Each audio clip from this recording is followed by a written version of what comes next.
Hello and welcome to Dweebovision 1000. I am delighted to have as my opponent today Ganesh from Malaysia, one of the very best players in the world. The game has started and it is me to go first. So all 1 point tiles, no bingo on my rack. And I am minded to change. I think I'll get rid of double OU and keep what's left. Well, certainly a balanced rack. No 7 here. I would have Trefine and its 2 anagrams through an R. But if opponent changes, I could play Hep.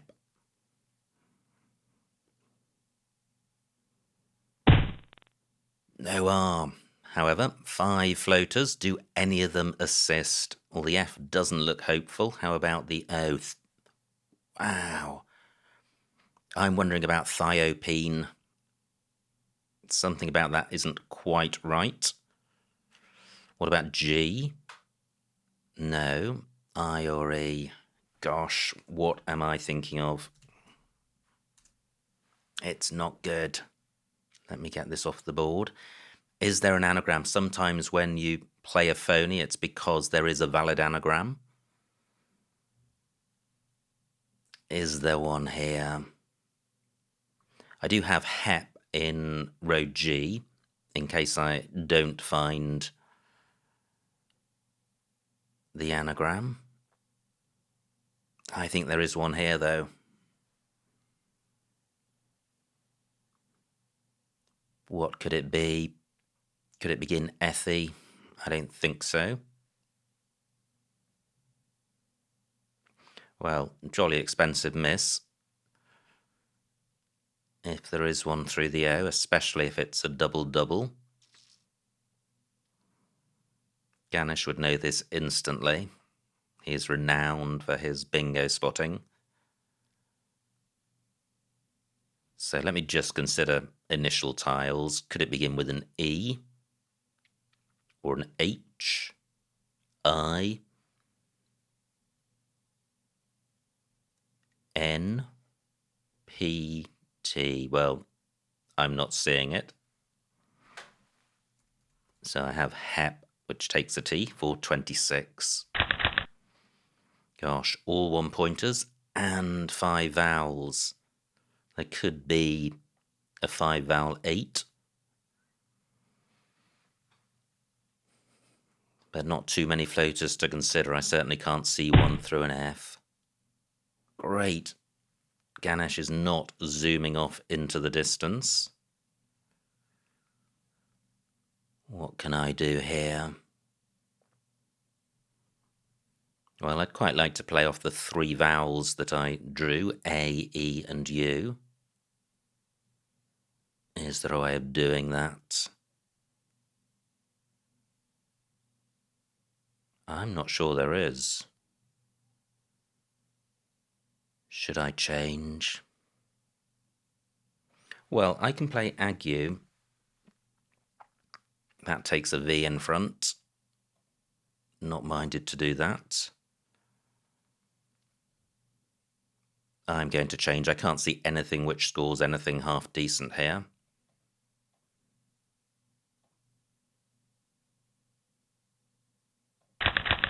Wow, look at that. I draw 3 big tiles, F, J, and V. 30 for opponent. F and J don't go well together.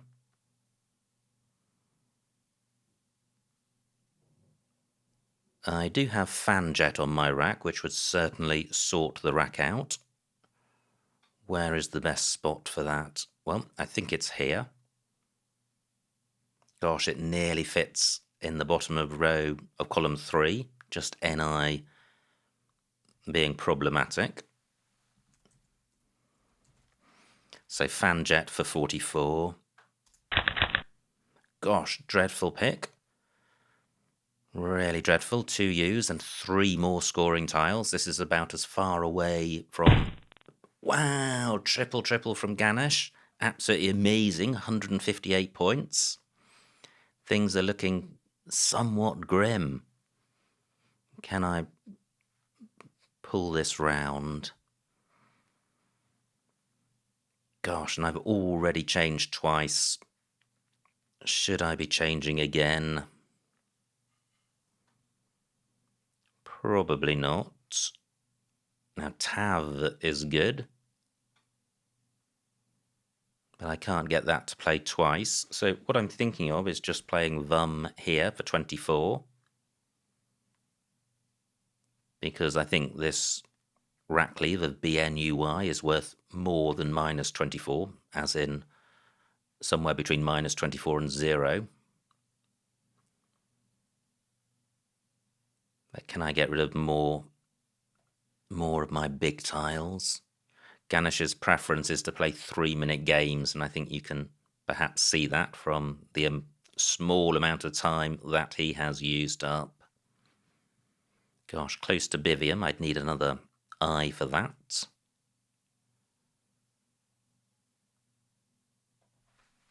I am going to play Vum for 24. Slightly better. I can play Buddy, which would sort the rack out completely, and that plays in column 3 for a big score. Now, Ganesh is one of the very top players in the world. He's been ranked number 1 or number 2 for most of the last decade in the Wesper ratings, and I think he's distinguished from the other very top players by playing in a very open style and just banging down a lot of bingos. So back-to-back bingos for Ganesh. He's now got quite a lead, and he's blocked my Buddy spot. However, he's created a new and I think better one here for 38 points. That looks a lot closer to a bingo. Do I have one? I'm not seeing a 7, although there could be one here.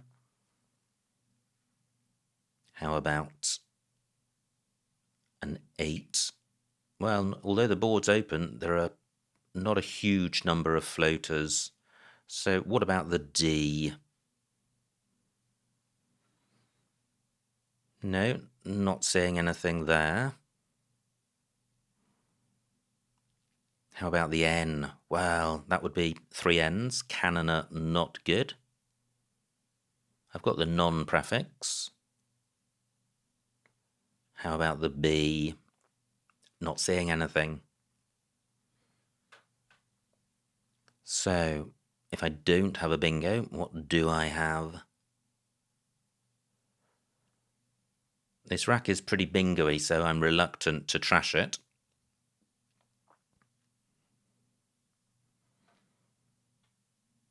Just looking at the floaters I haven't considered, I'm not seeing anything with the A or the Y. Now, what about column 8? Well, I have Acorn, which would score okay and provide some useful floaters, even though I'm massively behind. It's in my interest to bingo, even if I can't win, simply to reduce Ganesh's winning margin. And Ganesh spending a while with this play. He's had 2 back-to-back bingos. Does he have a third?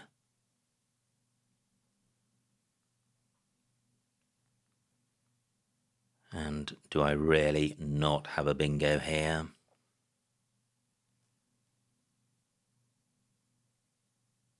I've got the neo prefix. I've got the con prefix.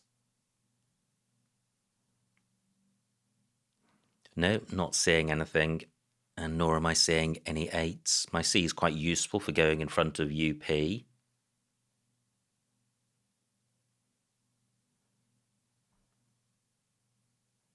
But I think my preference, should it remain available, is Acorn.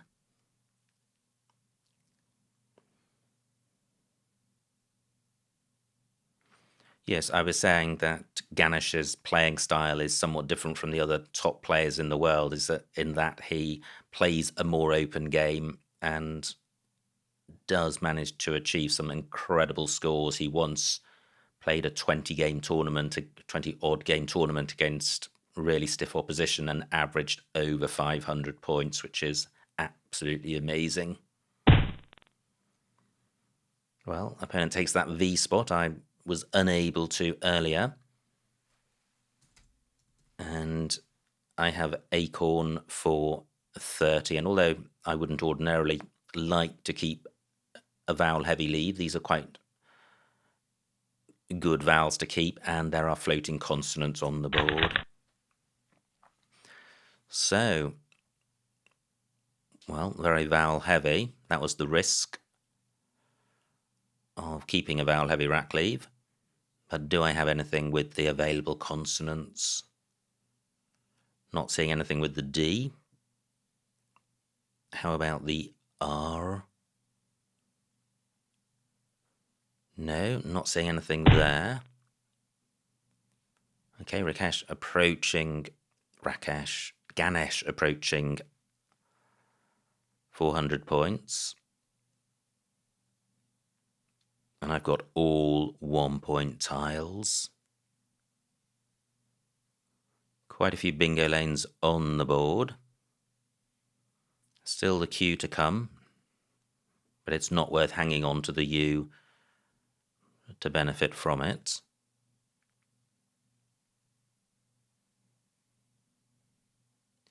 So what to do here? Let me check the remaining vowels. Look at these eyes. 16 vowels out of 36. So it is a vowel dry bag.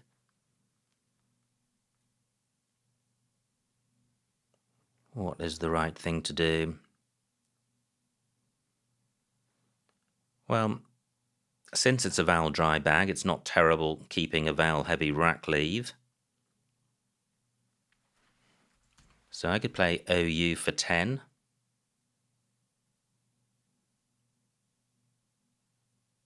It doesn't feel great.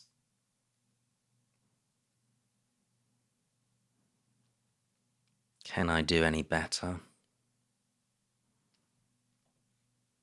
Well, I think this is a spot, given there are quite a lot of big tiles to come, I think this is a really hot spot for a short non-bingo, which would benefit Ganesh more than me by placing a high-scoring tile above the E. So, wow, but this is retaining the U. That's not good.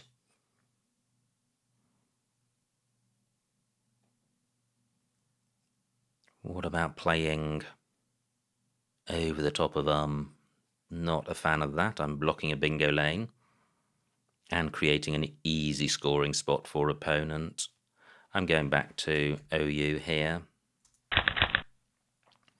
So I do now have a W which can go above the E of homaged.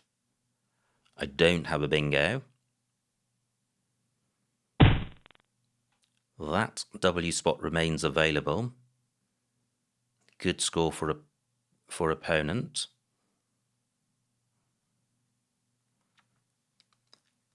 So what to play? My W can also go underneath the A of homaged, but I don't have a vowel which goes underneath the G.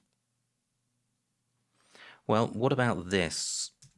I have Aru for 37 and quite a good rack leave. I am going with this. I draw the K, which spikes the bingo prospects of this rack. Except through a D, I would have diketone. But the D's of buddy, not available.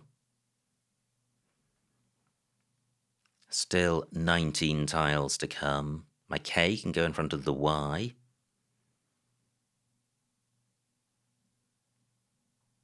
So what I'll be looking to do is to play off the K and maybe one or two vowels. Hit takes an A after it. It doesn't take anything after it that I have. So I think the play must be to play down here. And wow, those eyes have shrunk. There were 5 earlier. So I can play Koi for 30, opening a new bingo lane, and I am doing that. Wow, not a good pickup. Well, Except isn't neotene good? I think it is, and if it is, it's unblockable because I have it in column 2 and also in row B. But is neotene good? Gosh, not sure. Fortunately, it's void challenge. Let's find out. Neotene for 70. Not good, rats. What am I thinking of? Well, that isn't good. 10 minutes on my clock, 11 tiles in the bag. And Ganesh leads by about 200.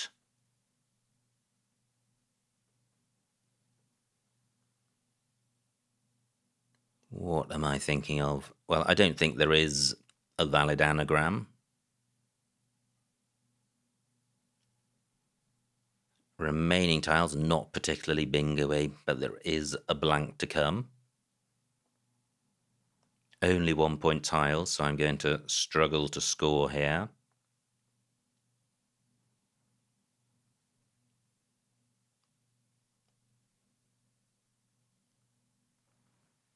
Well, I guess I do need to split up the duplicate N, and despite the shortage of vowels, I need to play off at least one. But playing off just EN, that's not going to be a big score.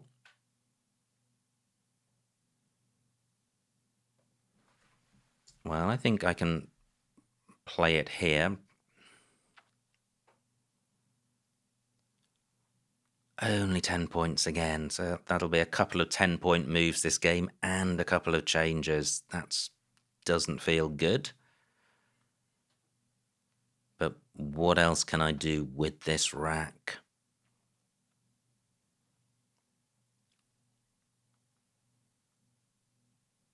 Just wondering about playing off an extra vowel.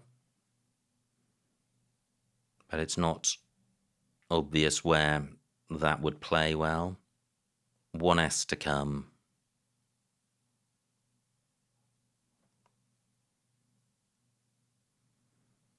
Well, I was thinking about playing 1, but then that ED spot would just be an easy scoring spot for opponent.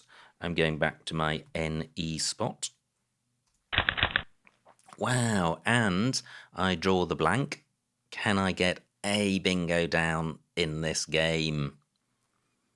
So I have cenotes on my rack, and that doesn't play. I have acetone, which does play, and it gets the C tripled. So acetone for 80. Yes, finally a bingo. And, well, not a great rack. And opponent goes out with a bingo. Unbelievable. So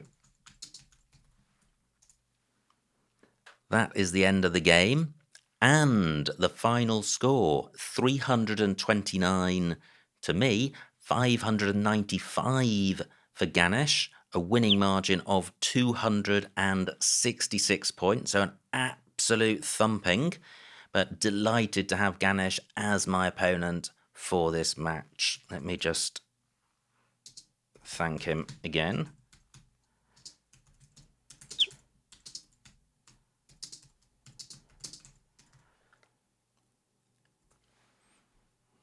Well, the words of a master.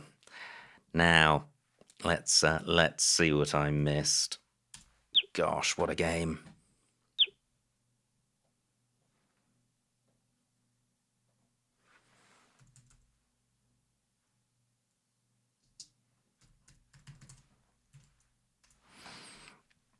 Right, so it was, and this function may not be working, but let's hope it is.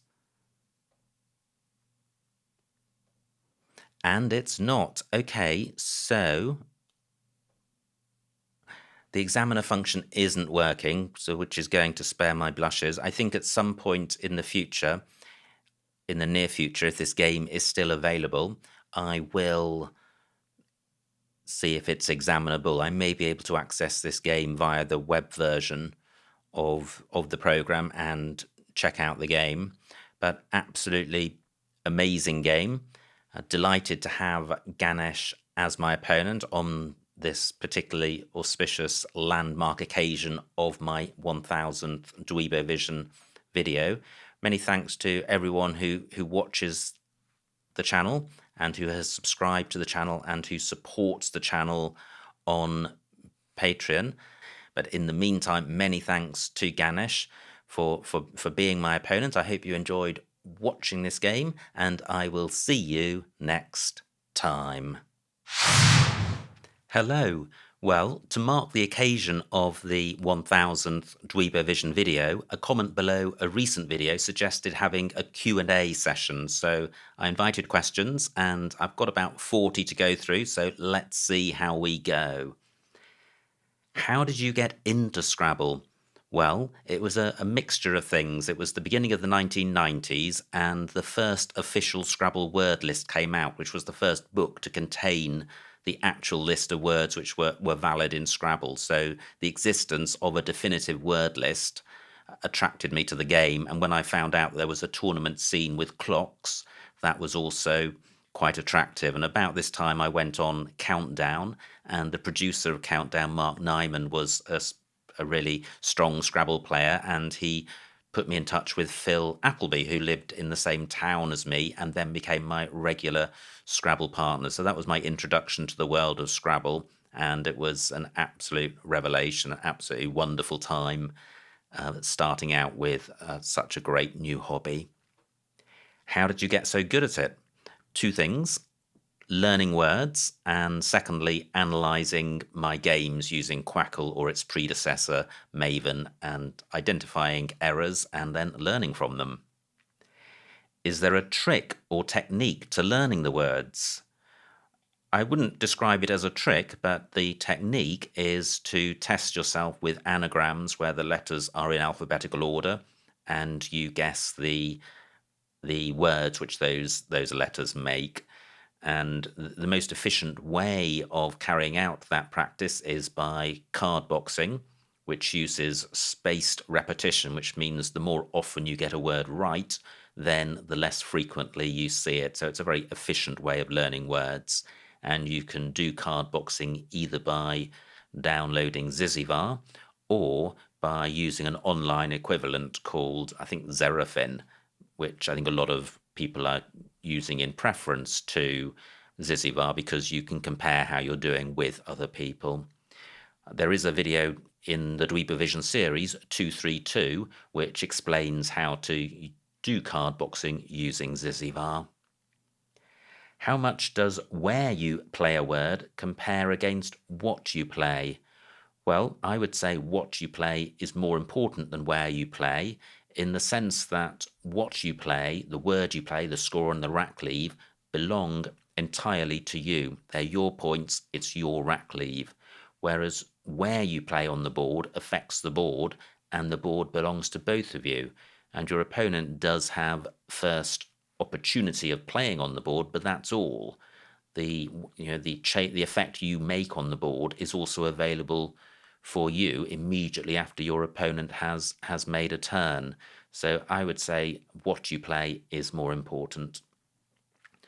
What's your day job? Well, my day job is covered by the Officials Secrets Act, so I can't talk about it, but I am mainly based in the UK. Is your job Scrabble related or have anything to do with word/language? Well, it's not Scrabble related, but it is analytical, and it does require me to keep a cool head under pressure, so it is congruent with my Scrabble activities. What other things do you enjoy doing that are non-Scrabble related? Well, in the past, I've enjoyed entering competitions and television shows. I won a cruise when I was just 18, and I then had an amazing run of appearances on various TV shows, which was just an absolutely crazy and amazing time in my life, and the high spot of which was winning a house on Raise the Roof. So that was absolutely amazing. And outside of that, I enjoy cryptic crosswords, and in particular the Times daily cryptic crossword and the listener puzzle, which is published by the Times once a week. Both of these crosswords are available via the Crossword Club, which is part of the Times online subscription service.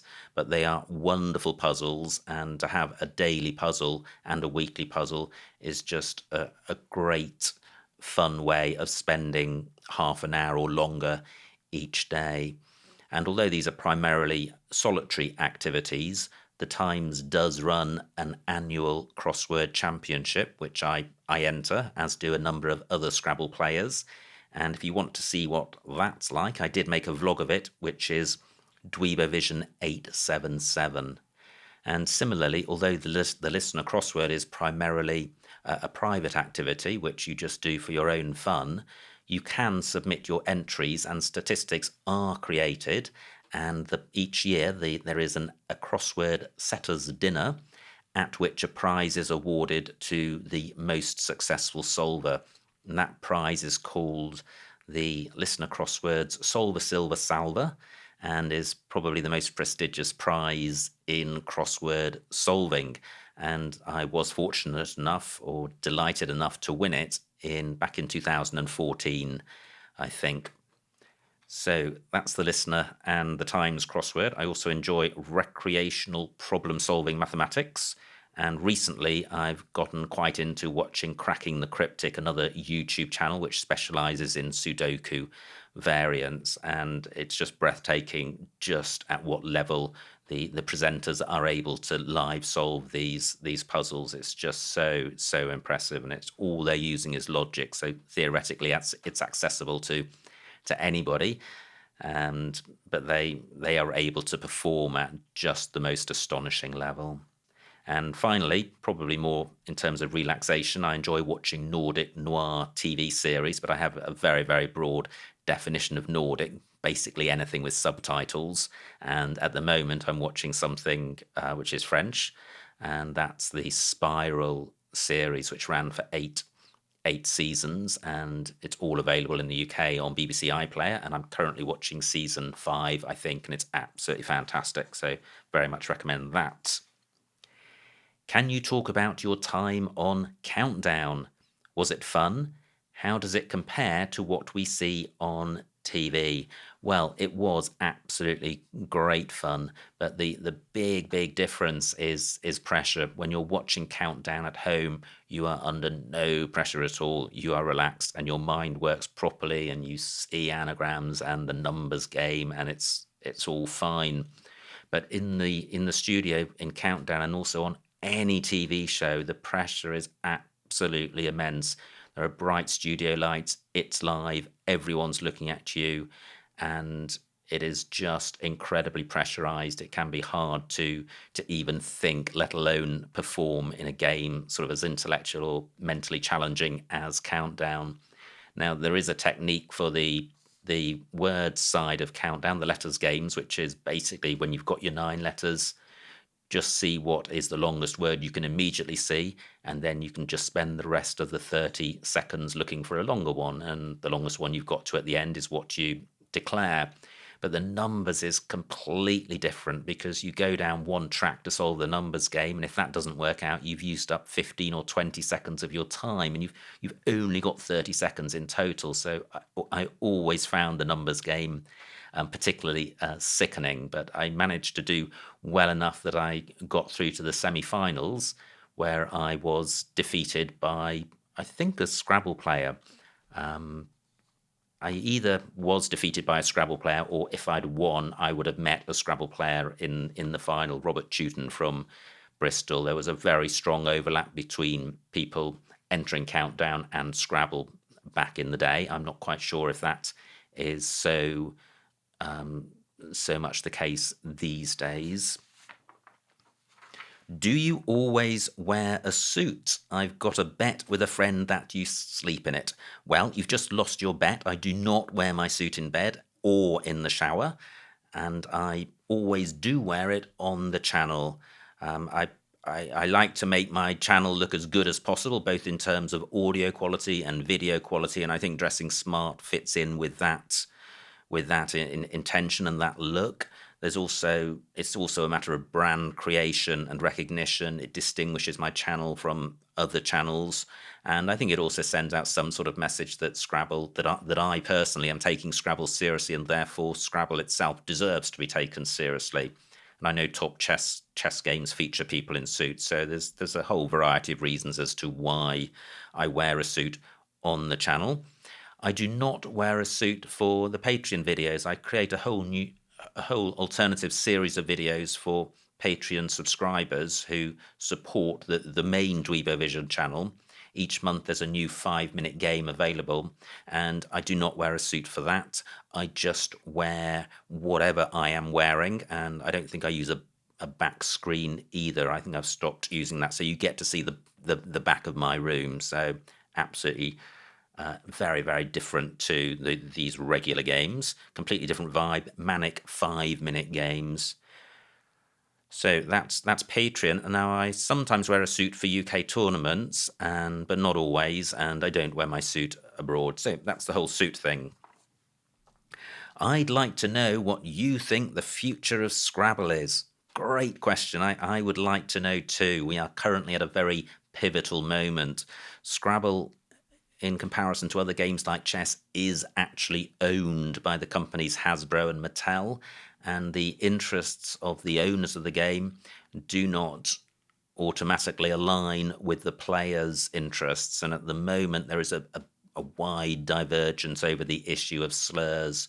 Both of the owners of Scrabble have changed the rules of the game to ban slurs, and most tournament players, the vast majority of tournament players, don't want to have any expurgation in the lists. They want to play with the complete word list. Now, there's a variety of reasons for that, so I'm not going to rehearse them or pretend that I speak on behalf of anybody, but I personally am very much in the camp of keeping the full list. I understand the motivation of the owners of the game. I would behave the same way if I was Hasbro or Mattel, but the interests of the tournament players are different, and you've really got two choices. Either you suck up what Hasbro and Mattel have done and go along with the expurgation, or you stand up and say, well, these don't represent our interests and we're going to go our own way, which I think is a perfectly good option, and it's the option I would hope that we will take. It will be to some extent determined at the end of this month when WESPA has an extraordinary general meeting. I don't know, I'm not familiar with the constitution of WESPA, but I would hope that they would represent the interests of the players, and the players have very strongly expressed a desire that we continue playing with a full word list, as indeed we do, or I do, on this channel. So that's the issue of slurs. But the question, I think, was a bit broader in terms of the future of Scrabble. I think Scrabble will always remain a niche activity. There's just so many alternative things that people can do with their time that it's just not realistic to think that it's ever going to become as super mainstream. And I think probably also, in order to get good at it, you do have to spend time learning words, which isn't everybody's cup of tea. And even if it is, it takes time. So I think that's going to act to restrict the number of people who take it up as a serious activity. However, I think it can remain and grow as a niche activity. And I think also there is space for an armchair audience of Scrabble fans to grow. And my channel, I think, helps to reach armchair fans. I think some of the people who watch the channel have no intention of playing in tournaments, but do enjoy watching the game. And I know that other Scrabble players are streaming games on Twitch, so there is a general growth in putting out products which could appeal to an armchair audience, but that side of the game is very much in its infancy. What type of tea are you drinking? Well, this is my drinking cup. And it isn't tea at all, it's only water. So, sorry, it was nothing more glamorous than that. What has been your most satisfying personal Scrabble victory? Well, undoubtedly the world record game I had against Bob Violet in Malta a few years back.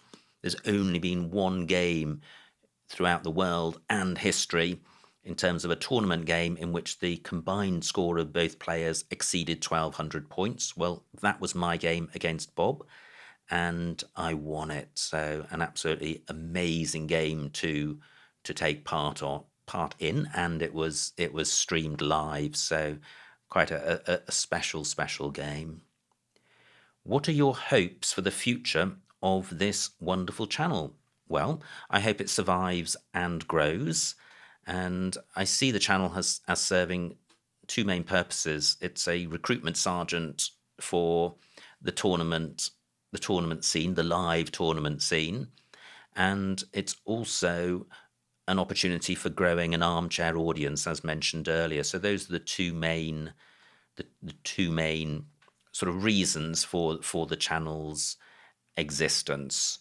And I think there are a lot of people who would enjoy the channel who don't know about it. It's really frustrating when you put out this number of games to have people joining and say, wow, great channel, I've only just found out about it and now I'm subscribing, because the channel has been going for a while, and it's a shame that people who are saying that weren't aware of it earlier. And there will of course be other people who would love the channel who know nothing about it, and it's very difficult with YouTube's algorithm to reach these people, because generally with YouTube you just see what's on your first page, and if a Dweebovision video isn't there, then you're not going to click on the channel. But I hope that if the numbers increase, then YouTube's algorithm will put the channel on more and more front pages, and that will spur future growth. So please do like and subscribe, because I think it helps that process. Now, oh well, in terms of the future of this channel, perhaps I could throw it back to you and say, well, is there anything you would like to see that's not currently being done? What would you like to see on this channel in the future? And do comment below, and if there's any form of consensus and it's doable, I shall try and make it happen. How long have you played Scrabble? About 30 years. What are one or two plays you remember making that you're really proud of, like a super rare bingo or a 9 to go out or something of that sort? Also, what are your worst phonies? Well, the play I most remember is Pangyri. It was 2011, round 32 of the UK Open, and I don't remember those details. They're on the top of my score sheet, which I've retained. And I was playing against Nigel Richards, the best player in the world, and I had 5 back-to-back bingos, and the 5th of those was a triple Pangyri, Panegyry,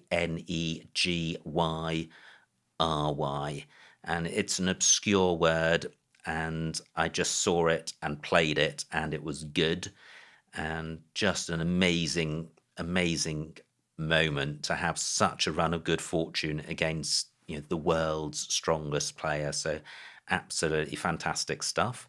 I did go on to win the game, but I think it's a mark of Nigel's amazingness that despite that incredible run of bingos, my winning margin was only about 100 points. Now, in terms of worst phonies, well, undoubtedly 2-letter phonies, which are usually scanning errors, but there's no hiding when you've played a 2-letter phony. It's always exquisitely painful and a walk of shame moment if you have to walk to the adjudication station, because as soon as the move is challenged, you know that you've definitely lost your turn. Who are your favourite music artists now, and what were they when you were 20 years old? Well, I have a very eclectic taste in music. I think in terms of emotional connection, I probably listen to music from the 60s and 70s more than any other era or genre. And I had a look in Spotify to see what I'd most listened to last year, and most of last year, and still at the moment, we in the UK are in lockdown, so it's been quite unusual circumstances. And my most listened to song has been "I'll Never Find Another You" by the Seekers, which was a 1960s song. Now, apart from emotional connections, in terms of if I have music on in the background, I'm concentrating on something, I'll listen to something fairly minimalistic, and I don't have a way of defining that any narrower. Your rating of 1769 seems rather low, considering your skill. Why do you think that is? Is it because you play many low-rated players? Well, I'm not too fussed about my online rating, except when it gets close to the low 1700s, because at that point it somewhat threatens my credibility. But apart from that, I'm not too bothered. It bounces up and down between 1700 and about 1830. There are quite a few reasons why an online rating isn't massively reliable. You don't know if your opponent is using aids. You're generally playing against players who are lower rated than you, which naturally drags your rating down. And not I wouldn't say often, but there are occasions when I open a game with a bingo and opponent immediately aborts the game. Well, that doesn't affect the rating, but it does mean that had the game progressed to a conclusion, I would probably have won a significant number of those games and my rating would be higher. So there's a whole bunch of reasons, but also your online rating doesn't do anything. It doesn't give you entry into any tournaments. There are no prizes to be won, so it's always interesting to have a rating, but it's not something I particularly focus on. What are some of your best memories playing tournaments abroad? I love playing tournaments abroad. It's absolutely the perfect lifestyle.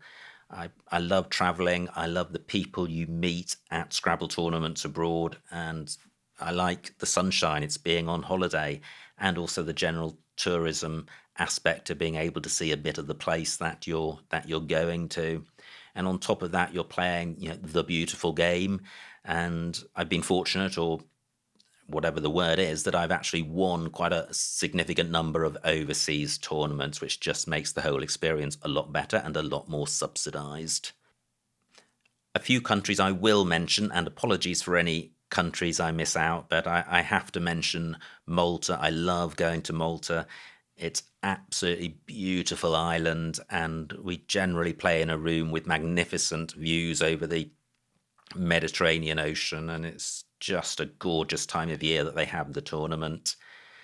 And secondly, I would mention Thailand, because it's just the way they run tournaments are so spectacular. You've usually got a huge number of people. You're playing in a shopping centre. There's a large amount of noise. It's just a very different experience to playing in the UK. And I wouldn't like to play like that all the time, but it's partly because it's just so different to the UK experience that it's memorable. And do check out my vlogs of Thailand, and I think that will capture some of its amazingness.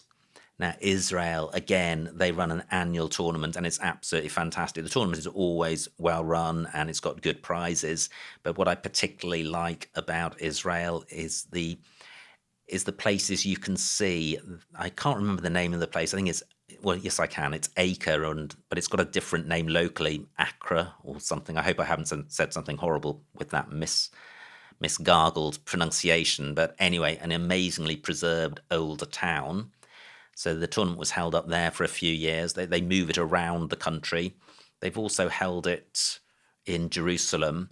Well, I think I went to Jerusalem when it was held in Acre, for a couple of days before the tournament. Jerusalem, absolutely amazing city to see. So just hugely memorable, and obviously steeped in history, both political and religious, and very prominent in today's world political scene. So just an incredible place to actually have your feet on the ground and look around and experience. And finally, I'd mention Germany. And I've only been to Germany for Scrabble tournaments, which is pretty remiss since they are a nearby neighbour, and I love the place. I really like Germany. If only they spoke English, I would probably choose to live there. And by English, I mean English as a first language.